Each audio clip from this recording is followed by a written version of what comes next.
Field లో మాత్రం నమ్ముకుంటూ లేకుండా మనం మేకప్ చేయాలి, సలూన్ చేయాలి, నెయిల్స్ చేయాలి, ఫ్లవర్ చేయాలి, సారీ చేయాలి, అన్ని చేయాలి.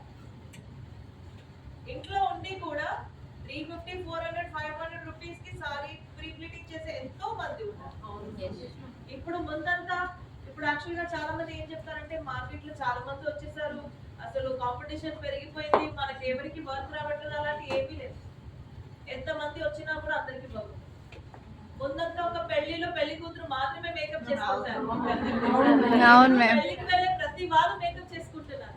బ్రైడ్ కన్నా సైడ్ వాళ్ళే హెవీగా వెళ్తున్నారు మేడం.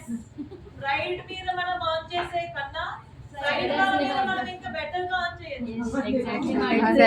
ఒక పెళ్లిలో ఒక 10 people 15 people ని మనం బుకింగ్ తీసుకుంటే బ్రైడ్ కి చేసే సేమ్ మనీ ఇంకా బెటర్ మనీ మనకి ఇక్కడ దొరికేస్తుంది.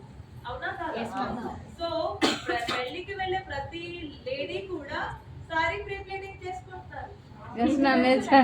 ఒక పెళ్లి సీజన్ వచ్చిందంటే ఆ ఏరియాలో ఉన్న ప్రతి సలూన్ కి ఫోన్ వెళ్తుంది, ప్రీ ప్లీటింగ్ ఎంత చార్జ్ చేస్తున్నారు, ప్రీ ప్లీటింగ్ ఎంత చార్జ్ చేస్తున్నారు, ప్రీ ప్లీటింగ్ ఎంత చార్జ్ చేస్తున్నారు. ఎవరు తక్కువ చేస్తున్నారో వాళ్ళకి ఖచ్చితంగా సారీ లేకుండా అయితే లేదు. సరేనా? సో ఇంతమంది కాంపిటీషన్ వస్తున్నారు, నేను ఎలా చేయాలి, ఇంత సలూన్స్ వస్తుంది, భయపడద్దు. మీ స్కిల్లే మీ మనీ. ఆ స్కిల్ ని మీరు ఎంత డెవలప్ చేసుకుంటున్నారో మీకు అంత మనీ వస్తుంది. Skill is power. సో ఇక్కడ నేర్చుకున్న విషయాలు ఇక్కడ చూసి నేర్చుకున్నారు. ఏదైనా కూడా చూసేటప్పుడు అన్ని అర్థమైనట్టు ఉంటుంది, చేసేటప్పుడు ప్రాక్టికల్ గా కొంచెం డౌట్స్ వస్తుంది, బట్ చేయక మీకు అర్థం అవుతుంది. ఏదైనా మీరు చేయాలి, చేయకుండా అయితే ఏమి రాదు. ఓకే, ఇంకెవరైనా మాట్లాడతారా?